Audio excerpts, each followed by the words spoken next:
In the following, we go further to analyze robustness of our algorithm, the real cases of videos, essentially tracking and classification. So first, what is tracking? Tracking is defined by Major and Caballero as the process of estimating over time the location of one or more object in the video frames. The output is trajectory for each object. And according to Smulders, tracking is the process of following the location of the target in video frame, starting from the frame where the object appeared. And why we are doing tracking?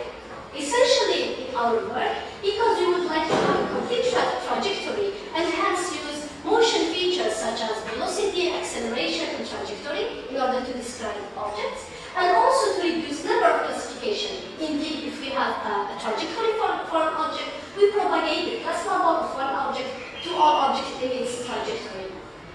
And finally, as tracking is a field of study by itself, recent approaches use tracking in order to correct classification and use classification in order to correct tracking.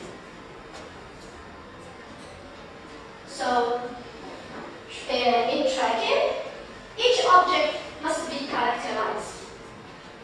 And characterization, according to Mitish and Agrawal, can be photometric, geometric, and kinematic. Photometric characterization is related to video acquisition, essentially color and texture, geometric characterization on shape of objects, and kinematic characterization on motion of objects. In this work, our descriptor is a shape descriptor, so we are interested in the geometric characterization. So, the first step in our tracking is our feature extraction.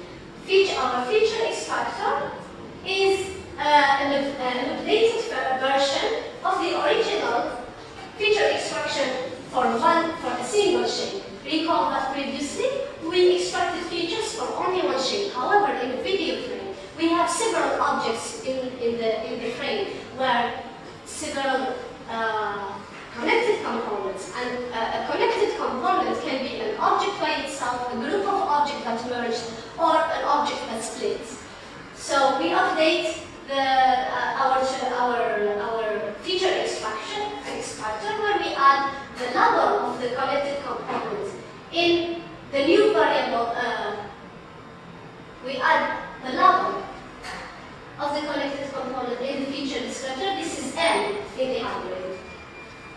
So finally,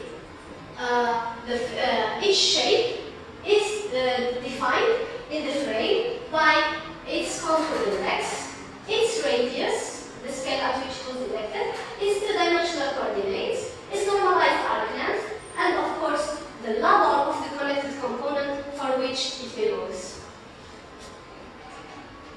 And for matching binary frames, we also adapt the original algorithm to a new version of the algorithm. Here again, the label of connected component is very important that we add in a new variable called matching CC. So in matching, we keep all previous features, but in the matching CC, we keep only connected components that are moving from a frame to another. This is to analyze how objects fragmented or merged. So, more specifically, how matching of binary frame is done. So for each connected component in each video, this is the first connected component, this is the second, and this is the third one. We extract the feature vector with labels, and for the second frame, we also extract the feature vector, and we apply matching. We extract the matching variable, and we, more importantly, extract the variable matching CC, where the first connected component was matched to the first, but the second split into the second and the third. So this is here in the matching CC, 2 to 2 and 2 to 3. And the fourth one, which did not split, is the same, so 3 to 4.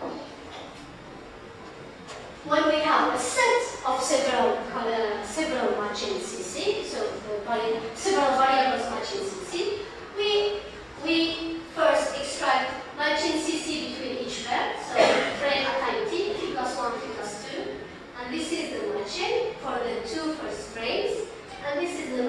for the second and third frame. And we add an index node for each connected component of all frames in the sequence.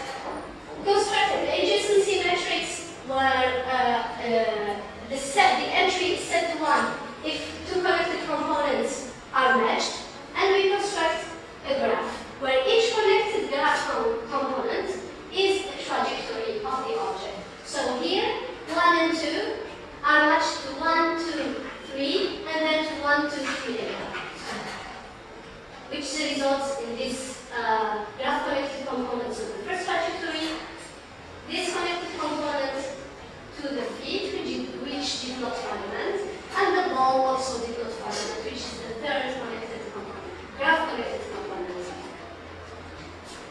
We apply our algorithm to videos of CDNet. We choose a subset of videos from CDNet. Why we are choosing those videos? Because they have a maximum number of classes. So we have up to 9 classes represented here. And we compute precision for one video and from the whole set of videos, which is OT, and we can see precision for each video. So we can see also that the precision is variable independently of number of fragmentations. This is explained by the fact that our algorithm can handle the case of fragmentation and merging.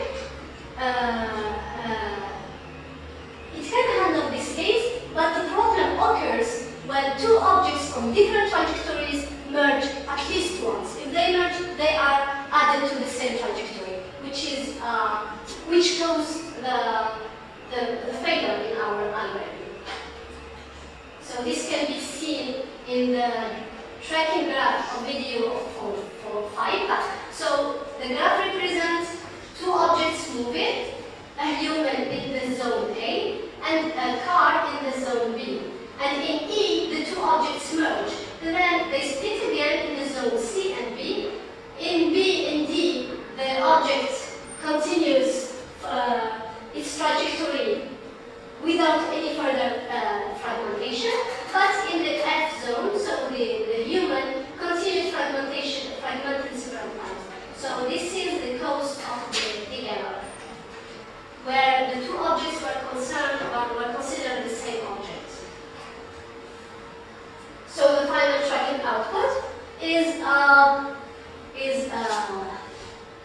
we consider several cases. The first case is where each fragment of the object is considered as a moving object and grouped in the same trajectory. And the second, for the RGB image and for the binary shape, and then all fragments of objects are grouped in the same sub-image, and this is applied also to the binary shape. And finally, we consider the case when we